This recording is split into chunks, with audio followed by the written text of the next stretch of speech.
আজ আমার বন্ধুরা দুপুরে রান্না বান্নাও শেষ, গ্যাসও শেষ, বুঝতে পেরেছেন।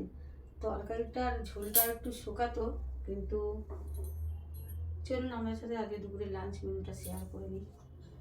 প্রথমে ওই যে হাঁড়িতে হালকা গরম প্লেন সাদা ভাত, আর এই যে এইদিকে দেখুন এইরকম ঝোলটা কতটা হয়ে গেছে, আলু ফালু সব সেদ্ধ হয়ে গেছে।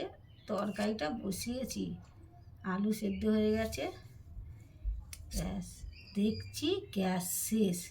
ঝোলটা শোকায়নি, ওই গরম ঝোলের মধ্যে মাছগুলো, ভাজা মাছগুলোকে দিয়ে দিয়েছিলাম, বুঝেছেন। তো যাক, সব সেদ্ধ হয়ে গেছে, বুঝেছেন। এই দেখুন বলে পাক। তো এই একটা ট্যাংরা মাছের, ছোট ছোট ট্যাংরা মাছের ঝোল বানিয়েছি টমেটোর পেঁয়াজ আলু দিয়ে, আর একটু আদা বাটা দিয়েছি, গোলমরিচের গুঁড়ো, কাঁচা লঙ্কা চিড়ে দিয়েছি, আর নুন হলুদ সর্ষের তেলে বানিয়েছি, বুঝেছেন।